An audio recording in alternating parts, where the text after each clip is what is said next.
El género del slasher film es una de las más populares derivaciones del cine de terror, y si bien en los últimos años se ha ido a la baja, cabe resaltar que hay buenas películas dentro del género a través del tiempo, al igual que hay películas pésimas.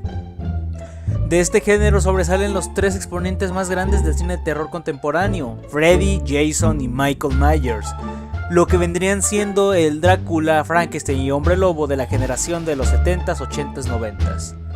Y que lamentablemente los años 2000 tienen carencia de estos porque no se ha vuelto a inventar un personaje del cine slasher tan bien aceptado por la gente como para quedarse como un ícono del terror. Pero de entre tantas películas hay una selección de horribles y repetitivas cintas que terminan cayendo no solo en lo malas, en lo ridículo. Y de eso vamos a hablar esta noche.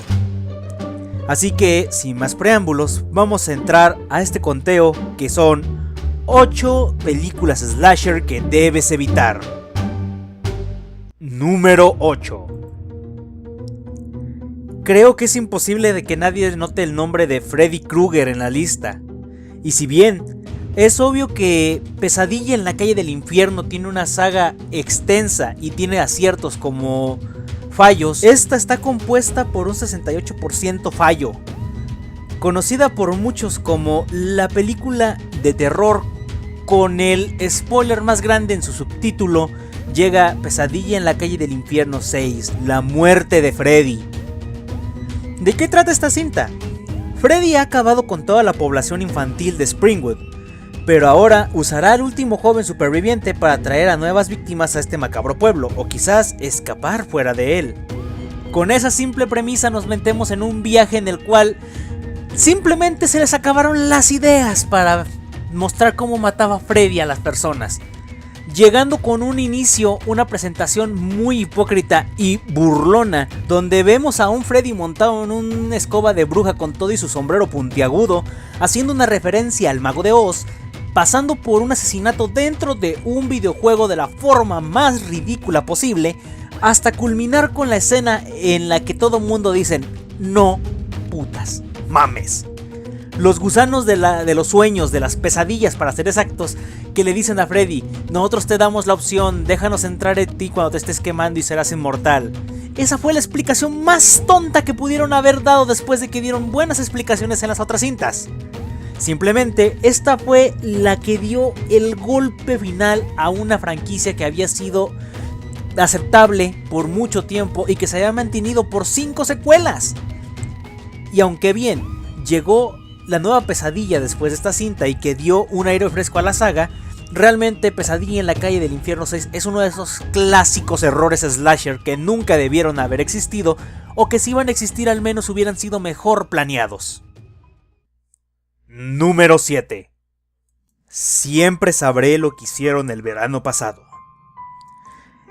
Perteneciente a una franquicia, esta historia nos cuenta los acontecimientos unos años después de las cosas que ocurrieron dentro de la segunda entrega de la trilogía. Un grupo de estudiantes comienza a ser asesinado brutalmente por una persona desconocida, al cual todos asimilan como el asesino Ben Willis de la primera entrega. Esta es la idea principal de esta tercera innecesaria secuela, donde simplemente el guión y las actuaciones se encuentran en un estado criogénico, ya que nunca vemos una emoción verdadera en los actores. Está bien, puede que Sé lo que hicieron el verano pasado hubiera sido una muy buena película en su tiempo, y que aún Sé lo que hicieron el verano pasado, la secuela, no fue tan buena, pero al menos se tomó la molestia de ver la primera cinta para darse cuenta que Ben Willis está muerto, y por eso era otro asesino tomando el lugar de Ben Willis.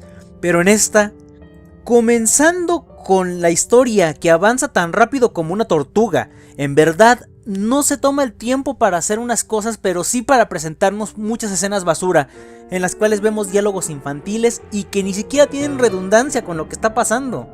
Y en serio, ¿a quién demonios se le ocurrió que el asesino debía ser Ben Willis de nuevo, sabiendo que el tipo murió en la primera entrega? Está bien que utilicen la leyenda del pescador para hacer el terror colectivo, pero que resulte que en efecto es el pescador le quita encanto al factor sorpresa que tratan de desarrollarte desde los últimos 30 minutos del film. En serio, si ya estás tomando la leyenda de este sujeto de la primera entrega para decir que su espíritu está volviendo a matar gente, ¿por qué al final relatas o descubres que es el mismo tipo, pero obviamente está vivo? Y la pregunta sigue perteneciendo a esto: ¿por qué demonios, si sabemos que este es un slasher film, conocemos ya las reglas del slasher, por qué demonios no pones, o al menos que sea la persona que menos pensarías que fuera? Puede que sea un cliché dentro del género, pero al menos no te quedarías con una idea estúpida de ¿qué creen? Todo este tiempo lo que dijimos al principio de que podía ser el espíritu del pescador, si era solo que el pescador está vivo. No inventen. Simplemente eviten esta película a toda costa si no la han visto. Número 6. Raker. Raker es una película extraña. Sinceramente comienza como un slasher film y se desarrolla como un slasher film, pero en los últimos minutos pareciera que están intentando hacer una película de eventos sobrenaturales que no tienen nada que ver con el género, pero aún así más de la mitad de su película está grabada con las construcciones del slasher, así que la tomaré en cuenta. La historia, para los que no conozcan, es esta. Cuando inexplicablemente cierran una solitaria autopista, 5 estudiantes que comparten viaje hacia una fiesta en el desierto se encuentran atrapados en una cafetería recientemente abandonada. Negándose a que las nuevas circunstancias interfieran en su diversión, se preparan para una noche, pero son interrumpidos por extrañas y fantasiosas visiones de viejos brutalmente mutilados. Esas horribles visiones quizás expliquen el abandono repentino del motel y del café y todo lo que hay alrededor, pero la aparición de un extraño hombre cuya mujer ha desaparecido confirma sus peores miedos. Hay alguien que los está matando en esa carretera y viene por ellos. Ok, hasta cierto punto siento que es un planteamiento decente para un slasher film, aunque sigo preguntándome qué demonios hace fiestas a la mitad del desierto. La película arranca demasiado bien, tiene un prólogo muy interesante y que invita a que va a ser una película realmente sangrienta y fuerte por una escena que involucra un perro. Pero se desarrolla de una manera demasiado lenta conforme vamos avanzando. Poco a poco vamos perdiendo totalmente el interés de la cinta hasta que volvemos a ver algo que nos avecina la llegada de nuestro psicópata asesino. Pero lamentablemente, nunca sabes quién demonios es realmente. Nunca entendemos su modus operandi y sobre todo los huecos argumentales que se van agrandando conforme tratan de dar giros inesperados a la película. Simplemente tiene más agujeros esta cinta que un calcetín en sus últimas puestas. Realmente no supieron cerrar ningún arco de los que estaban abriendo y el final es tan absurdo que simplemente no sabes qué hiciste durante casi 1 hora 50. La película es un 80% oscuridad, lo que provoca que no se pueda ver mucho de lo que pasa realmente. Incluso podría decirse que este tipo de oscuridad es algo parecido al de la saga de películas de Inframundo, pero en esta película pareciera que las de Inframundo ocurren durante el día. De ese nivel de oscuridad estamos hablando.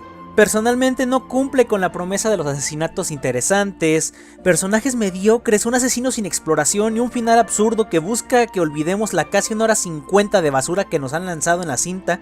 Simplemente lo mejor de la película es el prólogo.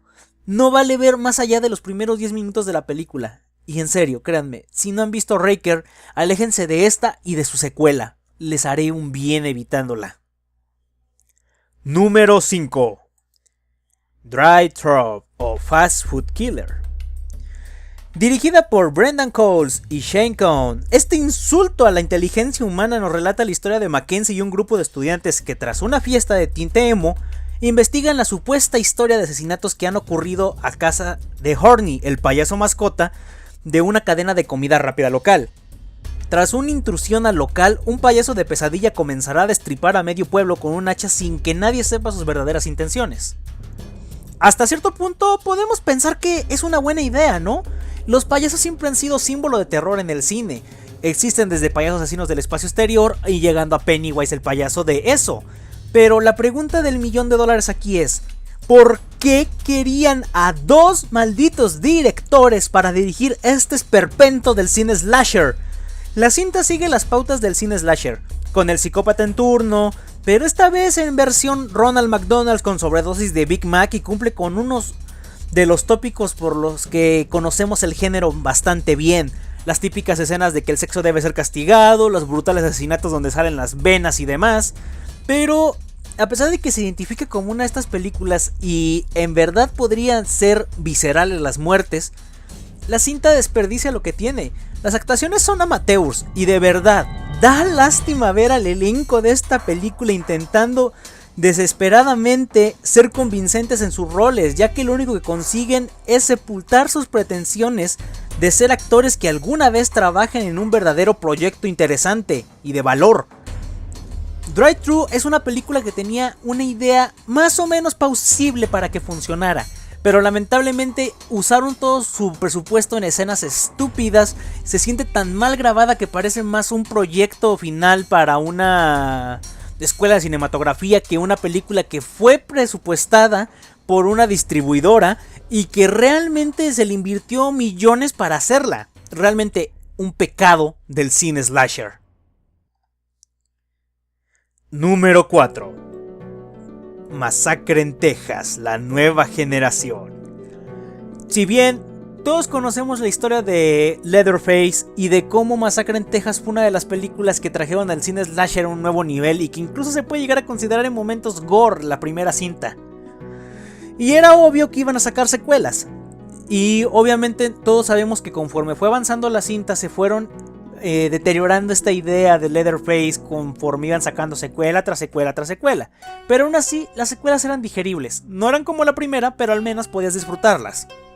Pero llegó la nueva generación. ¿De qué va este esperpento? Durante un viaje por Texas, 4 amigos se equivocan de camino y tienen un accidente en medio de un bosque. Los jóvenes buscan ayuda desesperadamente, pero se verán acosados por una familia de psicópatas asesinos. Ok, lo entiendo.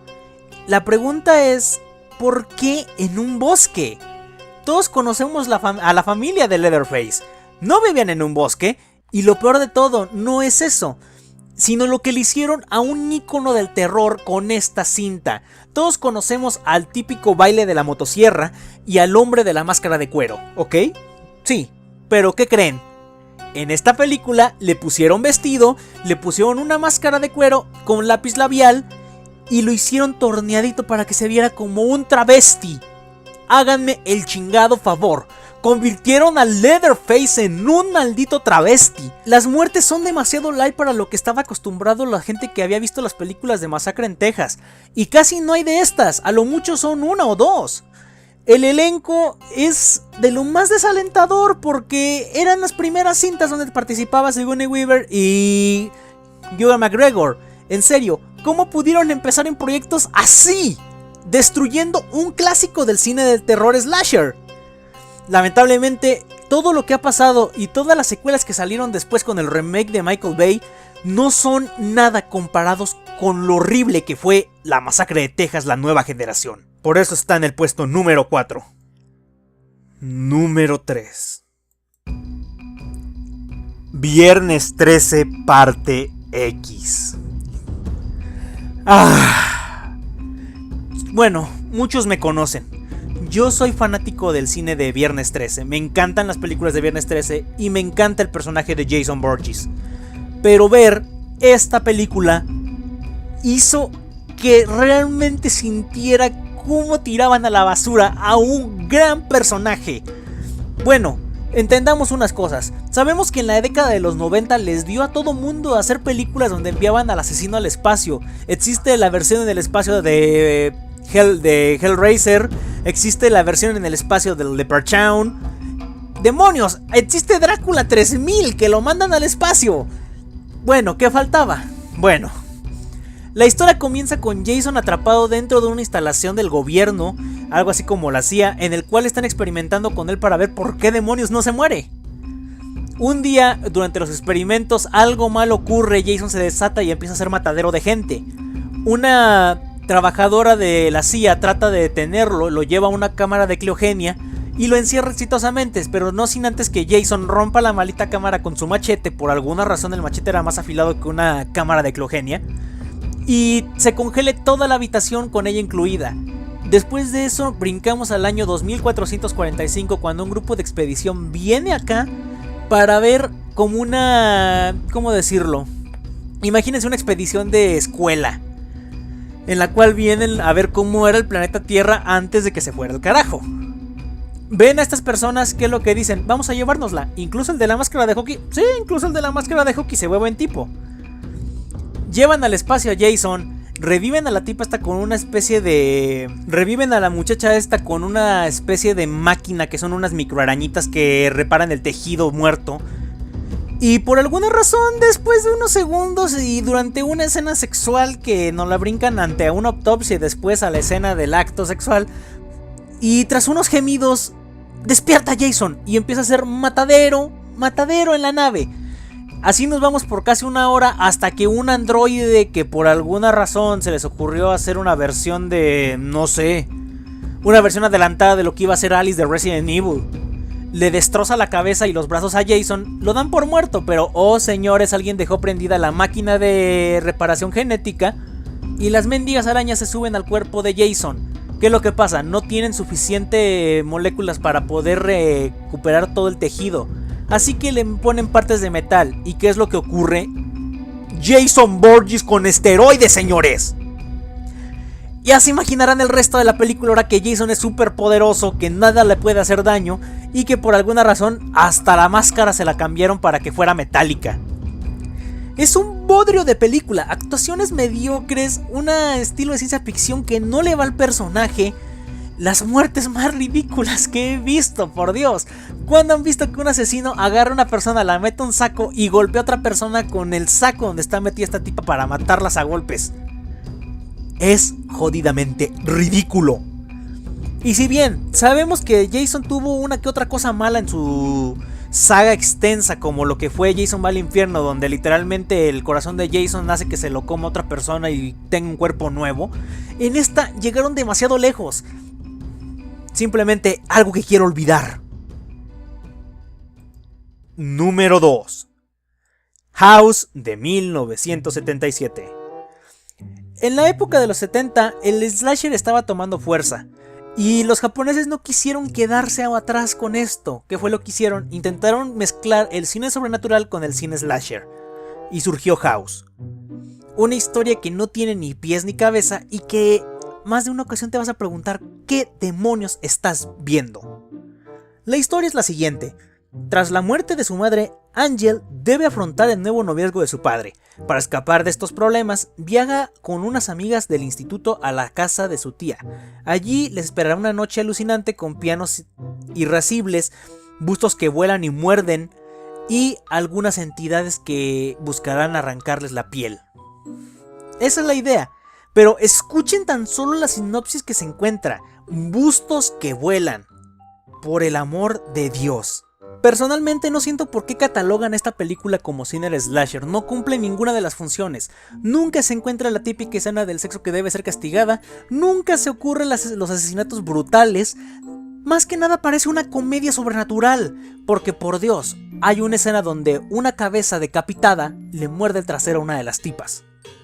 Y un asesino empieza a fregarlas poquito a poquito, no son muertes interesantes, ni siquiera son muertes que se luzcan, ni sangrientas, y a la hora en que se desenvuelve todo el final, resulta que el maldito asesino es un gato demoníaco. No putas mamen. Simplemente una película que deben evitar a toda costa. Para todos aquellos que tengan un poco de conciencia en su cabeza, que contengan lo que es el género del terror, o que simplemente entiendan que es absurdo oír esto en una película sin importar el género que tenga. Y bueno, finalmente llegamos al número 1. Mi cabeza está a punto de estallar y sinceramente creo que el primer lugar debe ser puesto con 2 cintas. ¿Por qué? Porque ambas cintas pertenecen a la misma franquicia y son igual de malas. Y realmente no supe elegir cuál era peor. Señores, el puesto número 1 es para Jack Frost. Filmada en 1997, nos cuenta la historia de un asesino serial que muere y su alma se reencarna en un muñeco de nieve que obviamente reinicia sus matanzas. Esta es la idea más simple del mundo. ¿Y qué es lo que pasa? Agarraron el diseño peor creado para un asesino slasher. Literalmente es un muñeco de nieve clásico, solo que con unas cejitas que lo ponen como enojado y su nariz funciona como un cuchillo. No es broma, señores, realmente existe. Es más, yo me sigo preguntando por qué demonios tienen este muñeco de nieve en la portada si lo que hay en la película es este muñeco de nieve. No entiendo. Y la secuela es mucho peor. En la secuela, los sobrevivientes de la primera deciden irse de vacaciones al Caribe para evitar recordar el trauma que fue la Navidad en contra del muñeco asesino, y por alguna razón Jack Frost vuelve a ser recongelado y ahora encuentra la forma de que pueda mantenerse sin derretirse en lugares cálidos.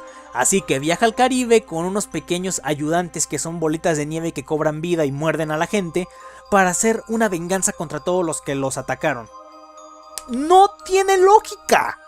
Muertes estúpidas, pero estúpidas. Un elenco que no sabíamos siquiera si estaban actuando o solo estaban ahí improvisando. Y un diseño de un villano de película slasher que es tan absurdo y risible que hace parecer verdaderas y cosas ingeniosas a Tan Scaling y a Ginger Deadman. En serio, esta es la peor película que van a encontrar en el género slasher. No vale la pena que la vean ni que la investiguen. Si quieren ver el tráiler, al menos ya lo están viendo en el video, pero es una mentada de madre para todos aquellos que gustan del cine de terror y de asesinos seriales. Yo soy Shady Knight y seguimos hablando aquí en Octubre del Terror. Nos vemos, hasta la próxima.